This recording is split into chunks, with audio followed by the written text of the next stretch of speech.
and those who will join us will join us. So we'll be respectful of everyone's time. So Shalom and Yom Ha'atzmaut Sameach. We're glad you all made it and joined us. Yeah, do you want to? My name is... Come on, let's bring it up. So in a second, I'll ask everyone to mute yourself so Alon will be able to share his presentation. My name is Nave, and I'm the director of the partnership. We have a partnership. We have a partnership between Afula and Gilboa, Northern Israel, with the Southern New England Consortium, 12 different Jewish federations and communities in Southern New England. In regular times, we would meet and see each other face to face and in person, but these times are tougher, and all we can do is via Zoom. So we'll take that advantage, and we do our best. So I'm glad that you all made it to the Zoom. And now Alon will share his story and his family story with us. And with that, I'll wish everyone Yom Ha'atzmaut Sameach, happy birthday to Israel. Alon. Hi, everyone. First, let me share the screen with you. See if it works. Okay, I think now everyone can see. Can everyone see the first slide? Excellent, good. Okay, so let's start. Where in the next hours, the title of our lecture is "My Story with Israel's Story," but actually, it's everyone's story, and the timing is pretty perfect because we are going to pass on history of the state of Israel and my family. And but before we really start, let me introduce myself for a second. My name is Alon Moller. I'm 52 years old. I am married, 3 kids. Some of them you can see in the pictures. And I served 27 years in the Air Force, in the IDF, and the last 6 years as a reserve pilot. Today I'm a tourist guide and a private helicopter pilot for tourists, and all of that was only before the COVID-19. And I certainly hope that in the next few weeks or so, even the United States will be fully vaccinated, and we'll all forget about this terrible year that we had. Like I said, my story is not very special. You can say this story about many Israelis, but that's also something very nice. Just want to make sure that everyone can see my screen and the streaming is okay, right? Yeah, good. Okay, thanks, Nave. Okay, when I started to look at my lecture, I thought, when is the right time to start? And I thought that 100 years probably is a good way to start, because about 100 years ago, the Jewish Zionist movement started. The first Aliyah started more than 120 years ago, and a lot of things happened in 100 years. We have 1 hour, not a lot of time to go through a nation history, but we'll pass through some things. If you have questions, please do so. But I think the best is to maybe pass all the questions to Nave, and he will summarize everything to the end. And feel free to use the chat, and I'll read the questions if there are. Great, because I'm not looking at the chat, I'm looking at my screen, so that will be helpful. But before we start my journey, my first slide or movie, since we're speaking about the partnership of Afula Gilboa, and Adi asked me, and I looked for a short video, so we're gonna take a very short flight and the red circle is the north part of Israel, and the left side you see the yellow arrows. We're gonna fly from started at Al-Fahim, that's on Wadi Ara, an Arab village or a city today, and go down to the Valley of Israel. So let's go. So at the horizon, you see the city of Nazareth, a little bit to the left, Mount Tabor, the round mountain right in front of us. It's a little bit fast forward in a helicopter, obviously. So we're going down from the hills of the north of Samaria to Valley of Israel. In a minute, we'll turn a little bit to the right. Maybe we'll be able to see Megiddo. I think this was taking about, it looks from the field, I think it's the end of the summer last year. We're flying above the Yogev, and you can start in the city of Afula. The city of Afula on the left side, Mount Tabor, Givat HaMoreh, and we're flying a little bit east or northeast, what we call the Ta'anach, and then we're jumping toward, this is on the left side, you see Kfar Kish and Tabor, and the second will go down to the sea, and we'll see the Sea of Galilee, the south part of the Sea of Galilee, and maybe also we'll be able to see the border between Israel and Jordan. If not, I'm promising you that we'll see it in the next few minutes.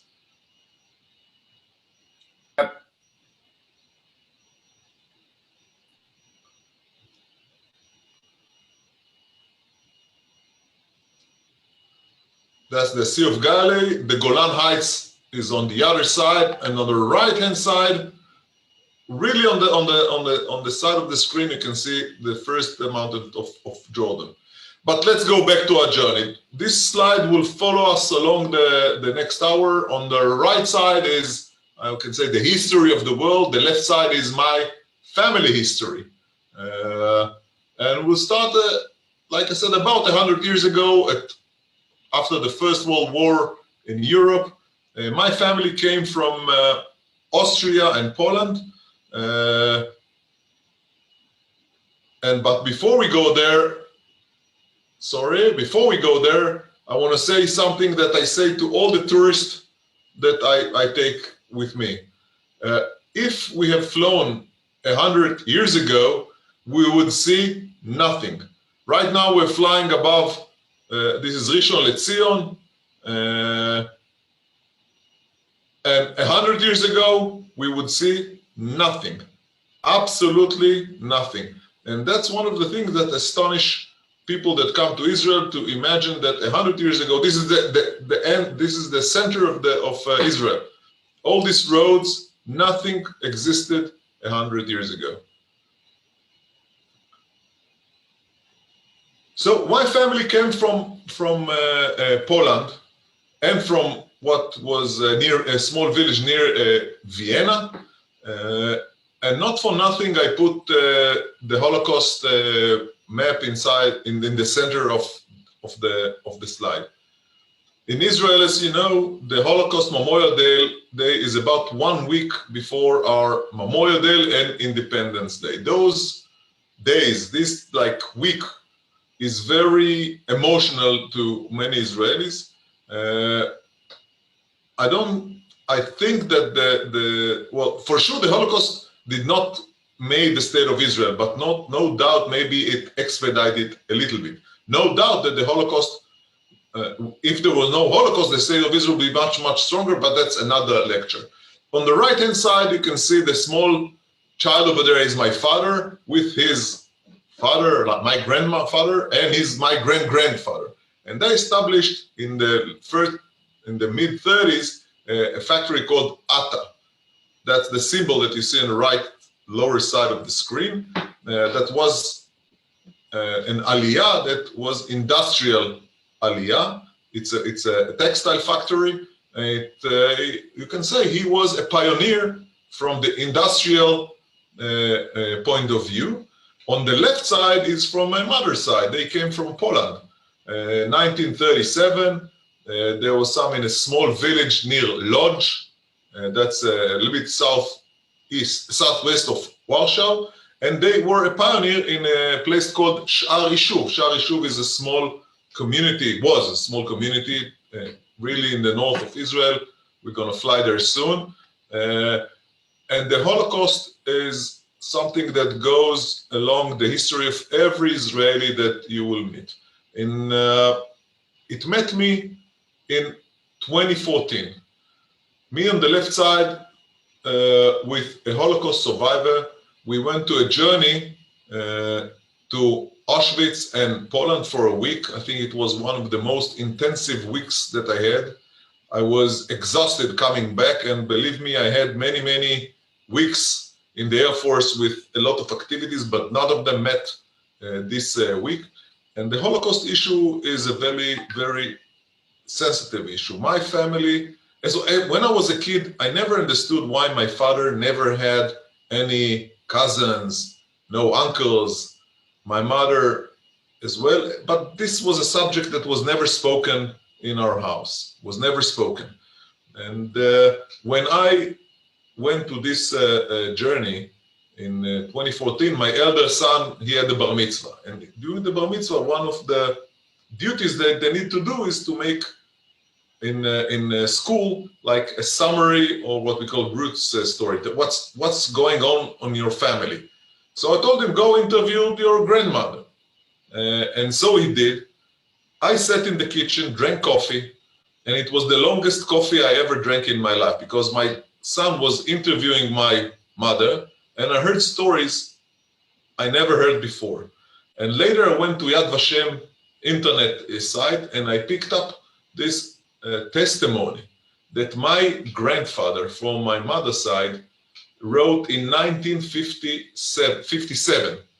My mother didn't even know that he was doing that. And by looking the names of those family, I looked at them at Auschwitz. In Auschwitz, I don't know if everyone was over there, there's a big book with all the names that they know. And I looked at the names. Unfortunately, I didn't find them, but I know that they were there. A very emotional moment for me.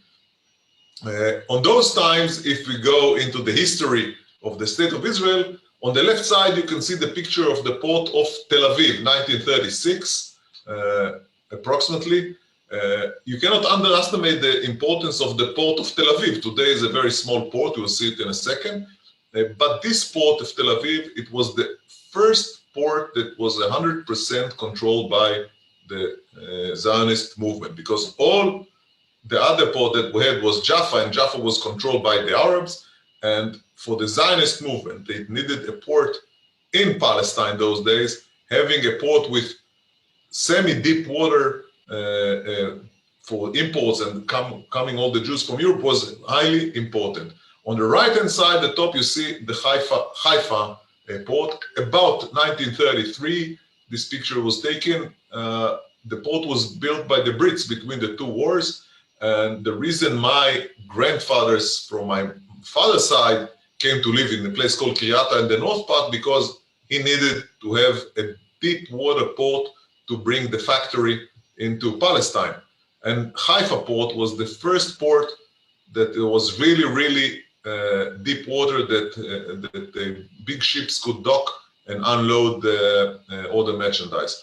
On the lower side, I don't know which one was in Tel Aviv, but this is Rothschild Boulevard. Today, obviously, it looks totally different. On the horizon, you can see boats in the sea. Today, of course, it's totally different. And how it looks today, just like that. Now we're flying from north to south.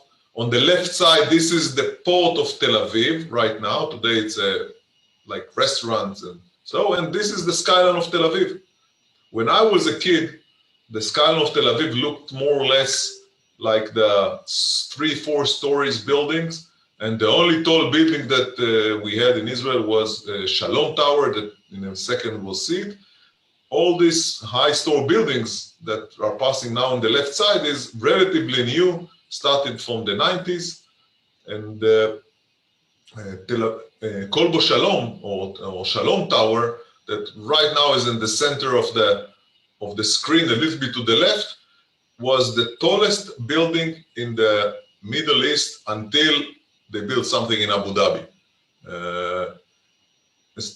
Now we're flying, getting closer to Jaffa. Jaffa is an ancient city, started from the Egyptian time, and you can start already see the white big building is a church, very important church for Christianity, because by Christianity believed that Christianity spread to the world, to Rome, when Petrus left Palestine, was from that church over there, and that's Jaffa,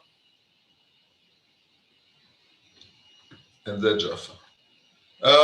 If you go along with the history, we'll go to 1948. After the Second World War, the State of Israel was established 73 years exactly ago. And from my wife's side, they were coming to Palestine from Yemen, to the new coming Israel. And myself, I was born in the United States in Highland Park, New Jersey, in 1968. My father was studying there his second degree, and I joined the Air Force. And the next picture has a few things to say. First, the picture on the left is my father with my grandfather. And underneath it is my father as a soldier in Golani Brigade. We're speaking about the early 50s in Israel. My father, like a typical Ashkenaz boy, going to Golani Brigade.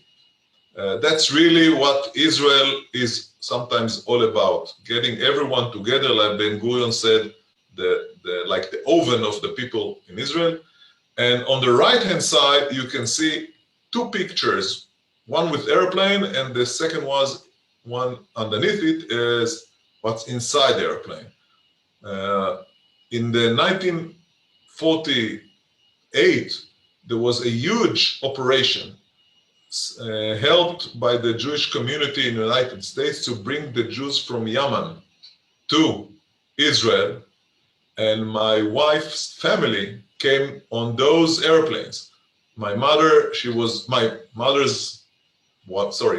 mother was 3 years old when she came with one of these airplanes, and she told me that for them it was so new that someone put fire inside the airplane to make coffee along the long flight, so they had to shut it down. And eventually, on the only colored picture in the center is myself with my wife in a traditional ceremony called Henna. Henna is traditional Yemen ceremony. It was my first Henna ever, and you can see the shock in my eyes. My wife is wearing a traditional Yemen costume. You do it about a week before the wedding. And today, generally speaking, if you ask me if you could only pick one ceremony, either a henna or a typical wedding like we all know, I would pick the henna. Very emotional, very local, very nice. The next flight is Masada, and the reason I put it here, because during the establishment of the State of Israel, a lot of myth, a lot of stories needed to be built.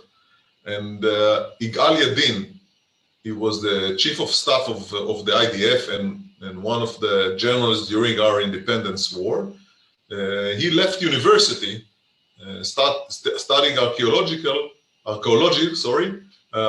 and after he was the chief of staff, he came back to his professional as archaeological, and he dig Masada.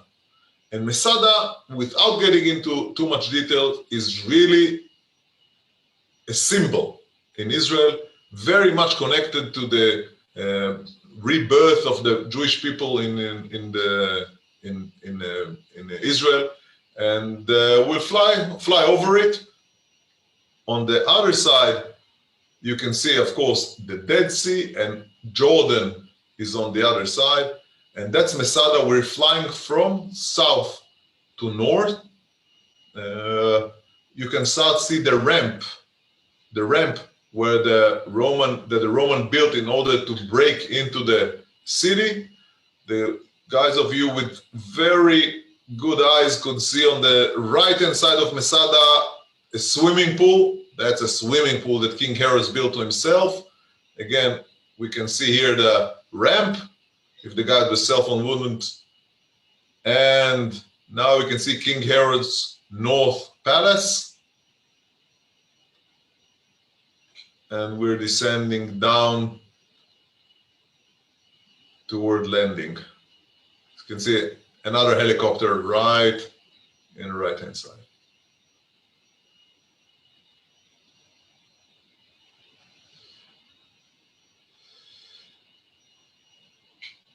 We go further in history, 1973, Yom Kippur War. And myself, high school, and Flight School Academy in the late 80s. We started Yom Kippur War. On the left side, it's my father. Right-hand side, I don't know who is the guy, standing near a missile called Sager. I must say, a very stupid things to do, to stand near a missile that didn't explode. This picture was taken by my father in 1973. This picture was taken from Ismailia, that's the Egyptian side of Suez Canal. And you cannot underestimate the importance of 1973 war. This war is, one second, I'm just making a check that everyone can hear me. Nave, it's okay? Yes, we can hear you. Yes, it's okay, because I can see all. Yes, we Okay, can hear so, you and we can see you. And the 1973 war is Yom Kippur. Yeah, it's Yom Kippur War. And you cannot underestimate the importance of this war, because 1973, 4 years later, in 1977, there was a turning point in the politics of Israel that affects us all the way today. Labour Party lost power, and the Likud, the more right-wing side, got into power. And for myself, it's Yom Kippur War. I think it's my first child memory. I was 5 years old. I remember Yom Kippur War, since we had a telephone in our house. My father was in charge of getting all the reserves into activity. And I remember someone calling in the morning. Someone went to pick up my father from the synagogue in the morning. He came back, picked a bag, and gone. From October, came back in March. And it took me years to understand why my younger brother was born 9 months later. As a kid, you don't really understand it. But my young brother was born exactly 9 months after he came back from the war. And this war is really important. But the war did not take only in the south part like we've seen. It was also in the Golan Heights. And now we're going to fly on the north part of Israel, almost from the Jordan Valley, heading eastbound. And the hills that you see on the horizon, that's the border between Israel and Syria all the way to today, maybe 2 or 3 miles more to the east. And we're going to land in the Golan Division Command. In 1973, October the 8th at night, Syrian tanks took over the camp that you see on the right-hand side where we're landing. And literally, there was not even a single Israeli tank or troops between where we're landing now and Tel Aviv. Nothing. And on the horizon, you see the Galilee, Mount Meron, but a very, very important landscape on time, whatever regard the state of Israel. On those days, I was in high school. And that's me on the left corner, on the center. I used to travel for many with a motorcycle in the desert, something I liked very much. And on the right-hand side, that was a trip that I did in high school to the Negev. And the reason I'm putting here the picture to be a little bit optimistic, because dreams come true. Come true because me and a friend of mine, we had a dream that was 1985, no peace, nothing. And we were traveling, that's a little bit east of the Arava, west of the Arava, and we looked eastbound to Jordan, and we said, on the other side, it's a city called Petra. Petra for Israelis is a dream, like the Red Rock, a lot of stories. And we said, one day, we're gonna visit there. One day. And imagine that in 2020, this picture was about 2 weeks before COVID-19. That's my friend, his name is Tal, he lives in Detroit these days. And we made a trip to Petra. So dreams do come true, Our next journey is not far away from there, is on the Israeli side, obviously. It's the Negev, this place called Sha'ar Tznifim, or Tznifim Gate. It's really in the heart of the Negev. If you want to go there by walking, it takes you 4 days. Traveling with a car, a day. With a helicopter, 1 hour. I think it's one of the nicest views of the Negev in Israel. It's very near the border with Egypt. And just let's go there. But a very unique geological phenomena over there. You see the layers of the limestone, almost 90 degrees. This is called again Sha'ar Tznifim.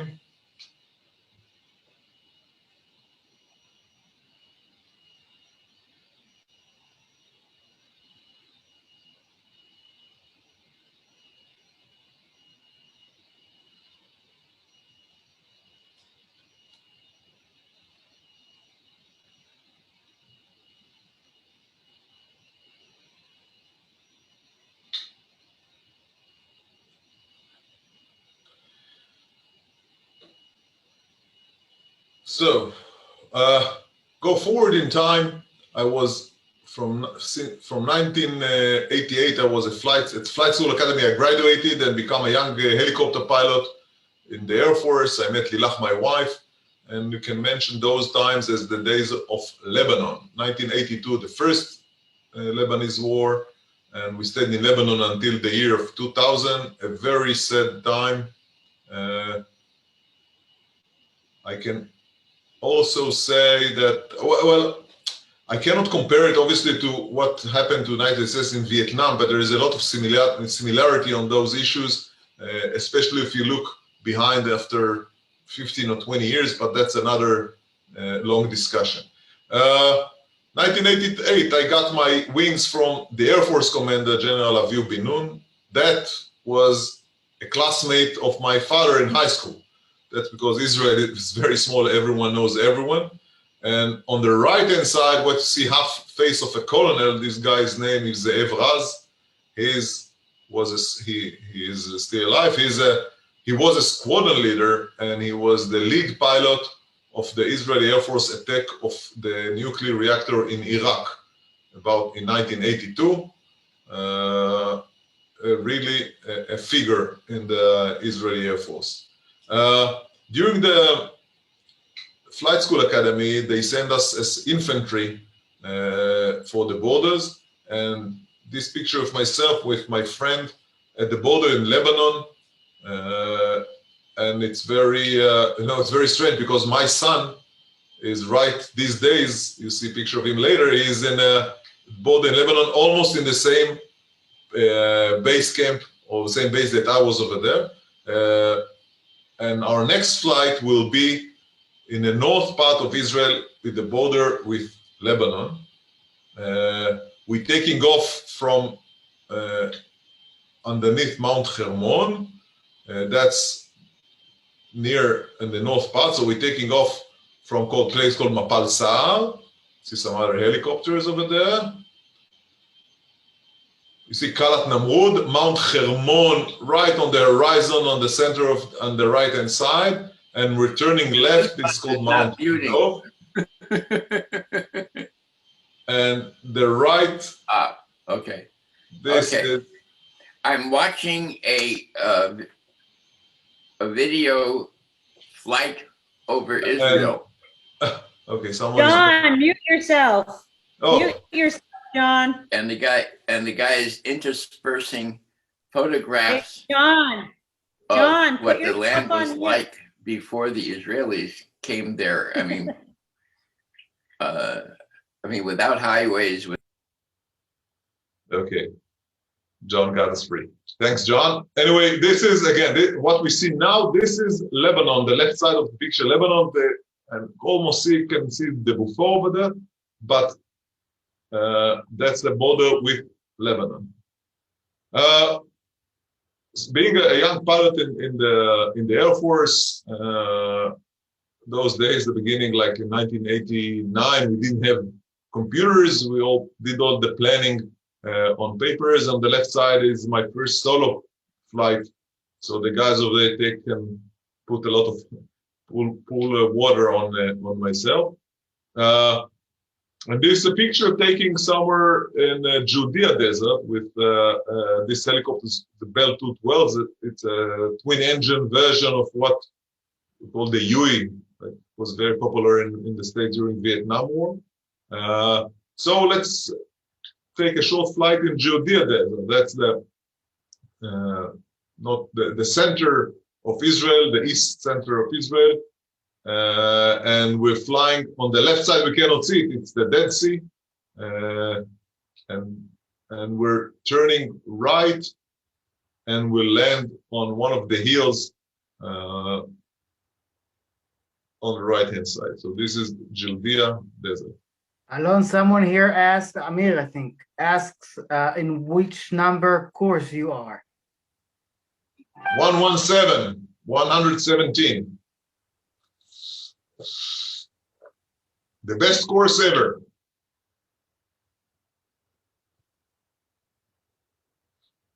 I'm getting old. The courses are now 160, 70, I don't really know. So now we're going to land a place called Katef Tor, and what you see underneath, you can see the Dead Sea, and on the right-hand side is Nahal Dragot or Darje. We'll meet this river again shortly.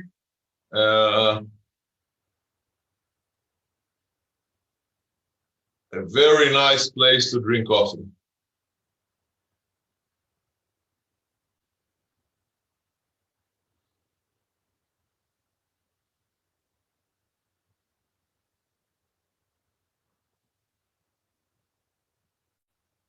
On the other side, obviously, it's Jordan. It's a bit hazy, but it's usually hazy on those parts.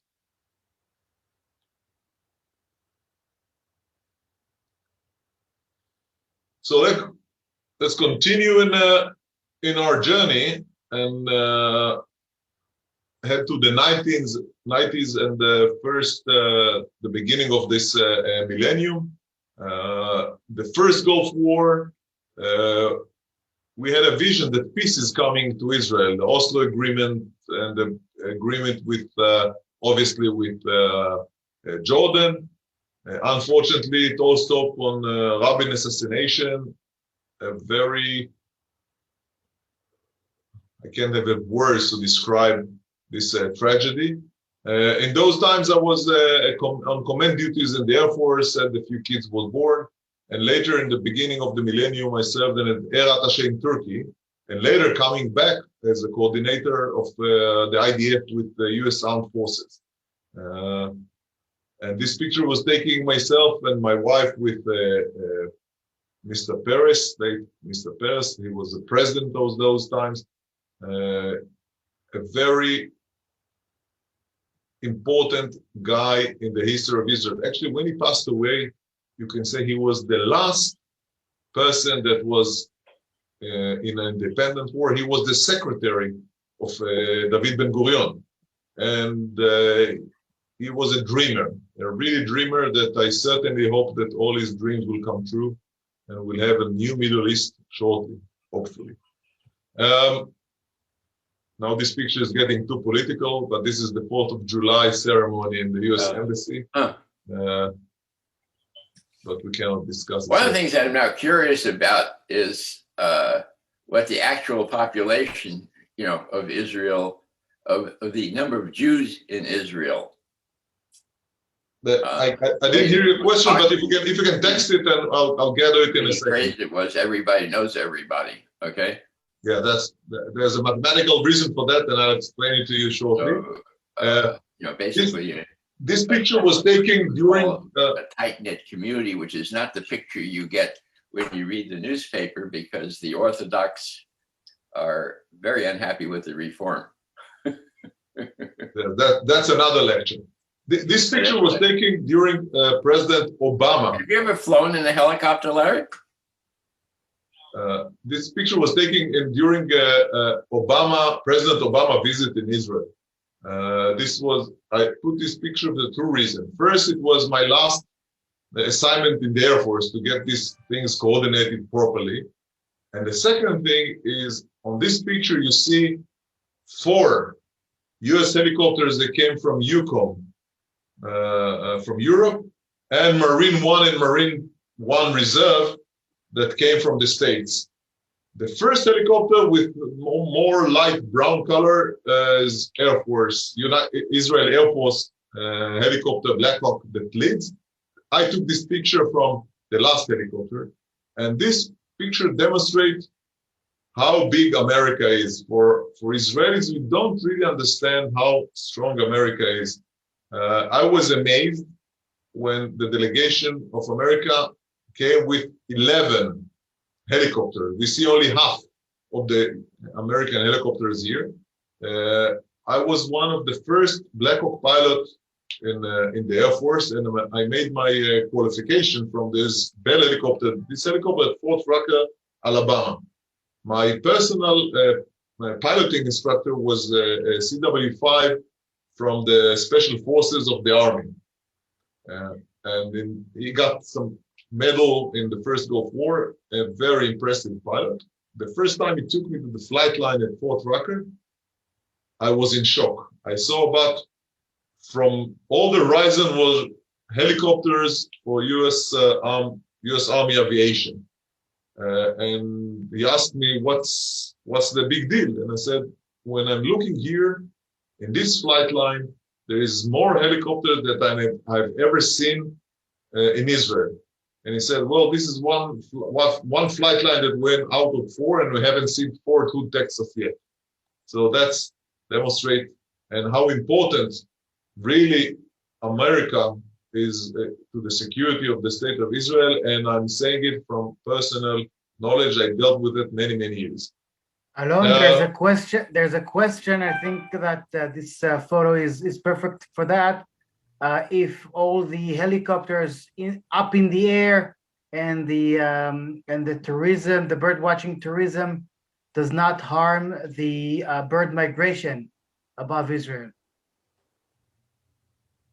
Again, the bird migration. The bird migration, Nedida.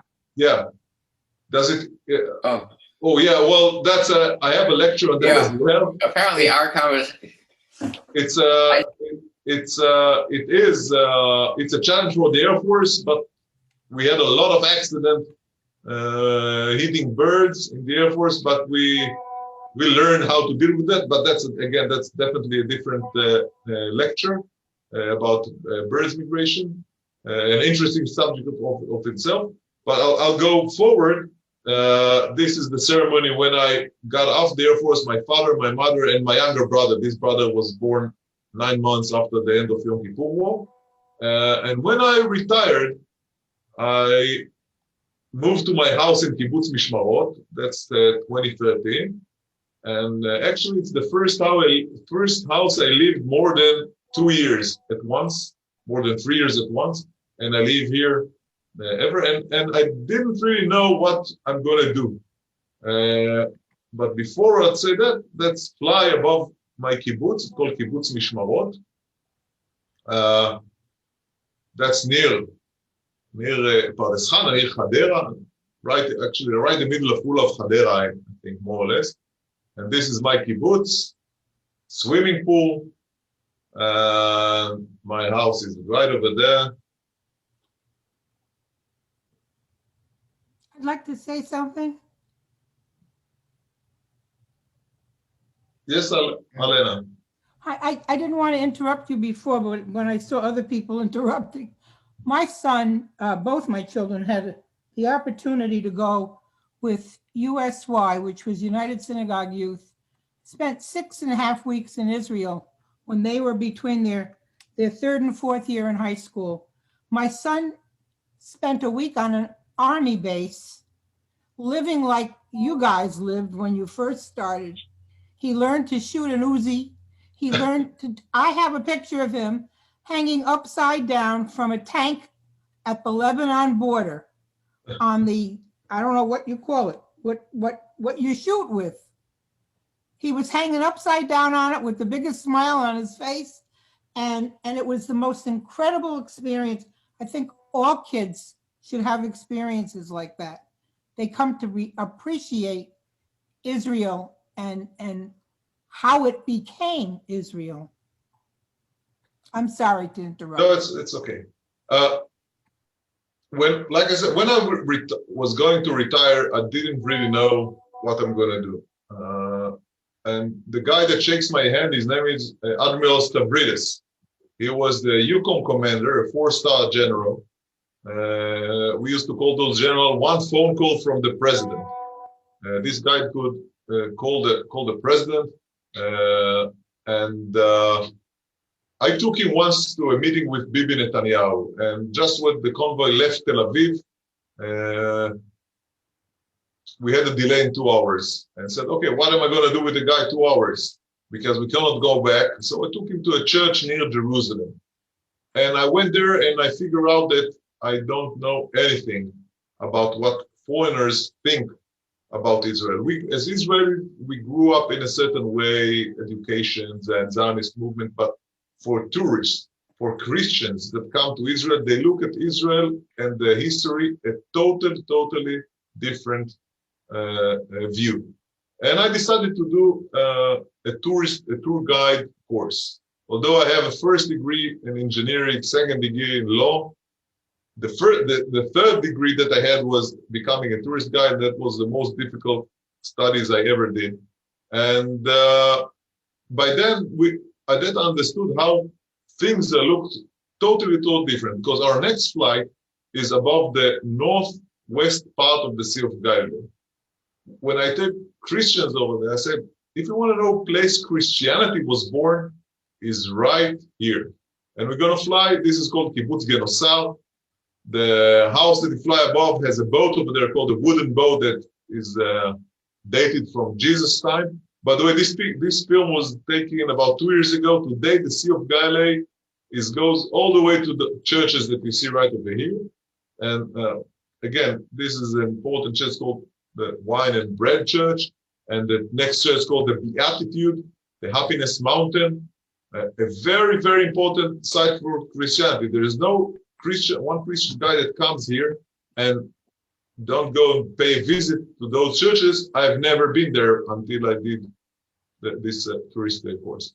But we cannot go in the Sea of Galilee without going south. And now our next flight is going to be from Tiberias to southbound. And we again, this was taken about a year and a half ago. Today, the Sea of Galilee is full, all the way almost to the road. You can say that Israelis, the way they feel is, or the atmosphere in Israel is how high the Sea of Galilee, how much water we have over there. So today, the spirit is high because the Sea of Galilee is almost full. They might even need to open the Gania Dam, but that's a different story as well.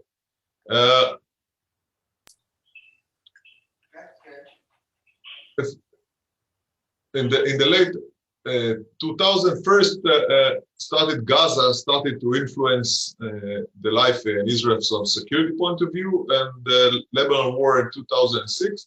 I was in those days already since 2012 a reserve pilot and a civil helicopter and a tourist guide. And this is what I like to do. Sometimes my wife and my kids have the opportunity to fly with me occasionally. And this is my son. Today, That's what he's doing. Right hand side is a soldier, a warrior at the 188th Brigade. And pictures of my family and my friend. I'm flying with no hands.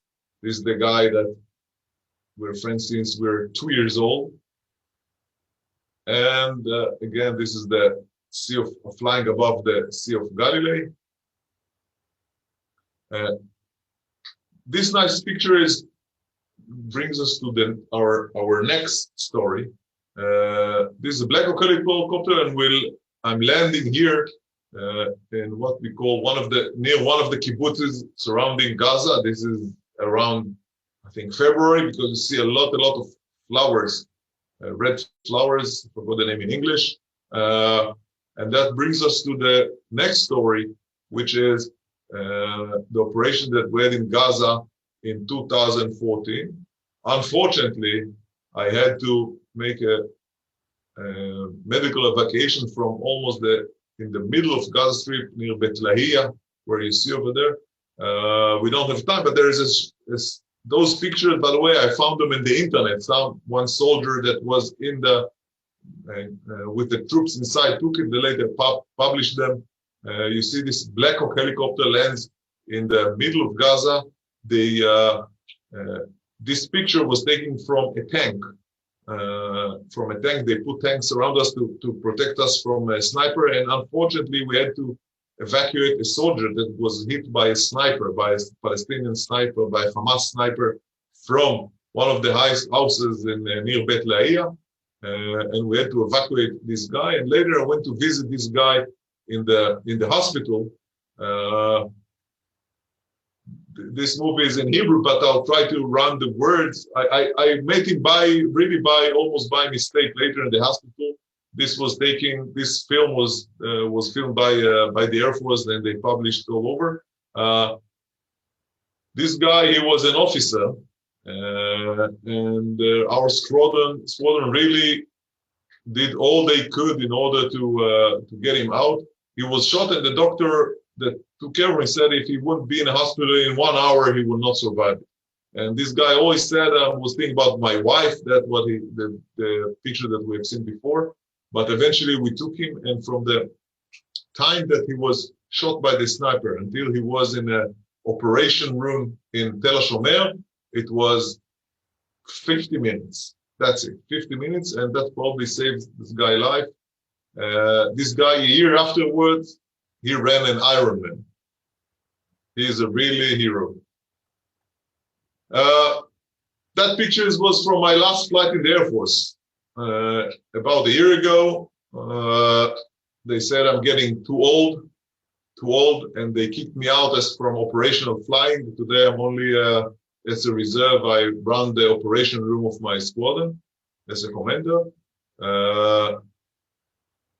And like I said, what I'm doing these days is taking tourists around Israel. Let's see summarize where we have been, and we'll still have a few minutes for discussion. So we flew in the north part of Lebanon. We flew at the Golan Heights. 1 second, let me try to, sorry. We flew at the Golan Heights. We flew along the north part of the Sea of Galilee and the south part of the Sea of Galilee. We flew above my kibbutz in Mishmarot. Before that, we flew from El-Fachem to Afula and the Gilboa. We flew in Tel Aviv region in the center of Israel. We flew near the Dead Sea. We flew south in the Negev. And I will have a quick flight. It's really fast forward. I think at one of the nicest views in Israel. We will take off from the south part of the Dead Sea, place called Neot HaKikar, fly along the Dead Sea, turn left, Jerusalem, coastline, and then land near Herzliya. In real life, it takes about 55 minutes. We'll do it faster.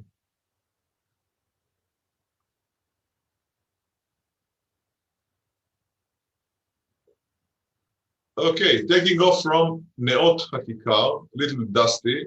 By the way, this is minus 470 meters, about 800 feet. This is the Dead Sea Works on the left side, and the right side is the pool that produce phosphates and potash from the Dead Sea. This is called En Bokek, a spa area, very nice. Almost, you can say, a must visit in Israel to float in the Dead Sea. This thing is called the Hidden River. It's I could say a man-made river that runs between the south part of the Dead Sea to the north part of the Dead Sea. On the right-hand side, it's Jordan. We're really flying on the border between Israel and Jordan. The right-hand side is Jordan. The left-hand side is Israel.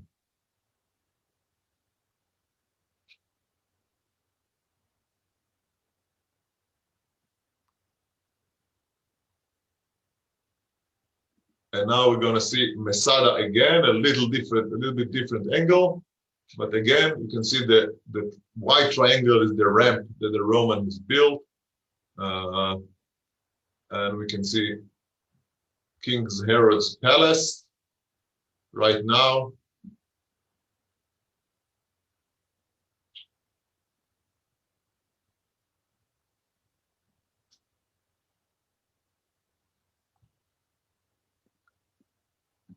We're flying now along this is En Gedi.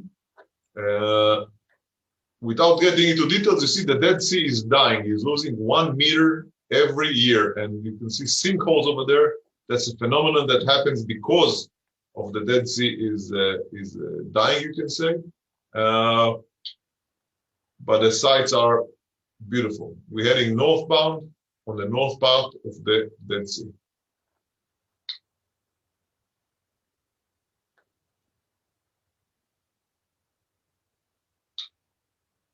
Like I said, we're going to Wadi Murabat or Nahal Dragot, the Darajeh. Try to look, it's a deep canyon, gorge, small gorge. Try to look at it. And now we're already in Jerusalem. You can see the Golden Dome and all Al-Aqsa. And you can almost imagine seeing the Wailing Wall. This is David Brave or Domitzion.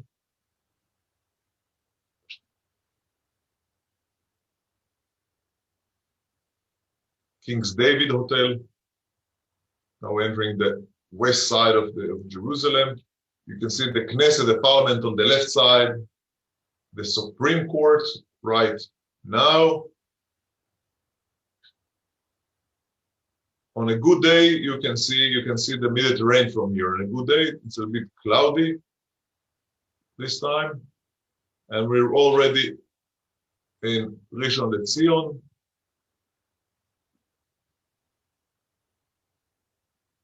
Turning right, northbound, we fly above Jaffa, Tel Aviv.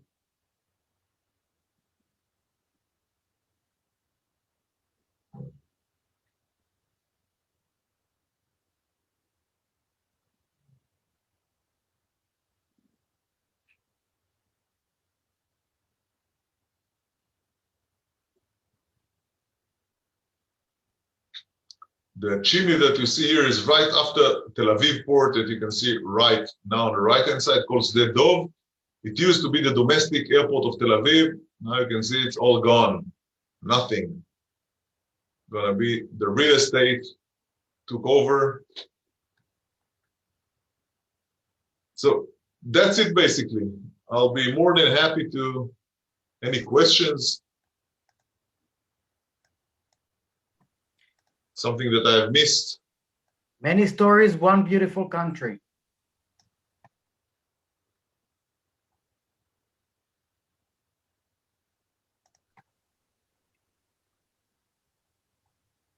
Thank you, Alona. Are there any questions? Yes. For those of us who missed the beginning, can we see this again at some other time? We missed about the first third of it. Yeah, I did too. Yeah, I was wondering if we could see it again. I recorded the Zoom, and I'll write my email address. Those who wish to receive it, please send me an email. You're going to list your email address? It's on the chat right now. Oh. You see it?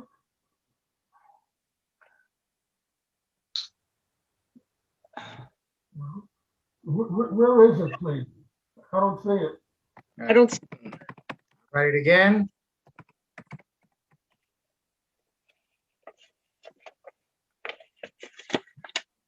oh, there it is. NA, NAVEHY At at Jaffe, JAFI.org. Alon, someone here asked if you did another job besides being a pilot in the IDF, like engineer or lawyer.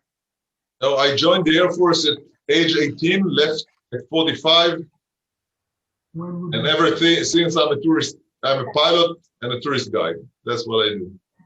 Go get back to us. Okay.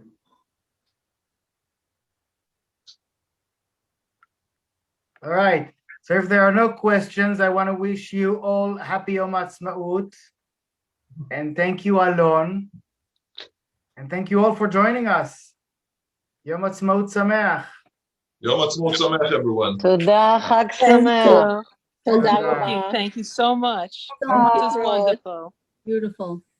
I have a Thank question. you. Chag Sameach. Great to see everybody. Yes, wonderful to share this with you. Thank you. Gorgeous. Thank you.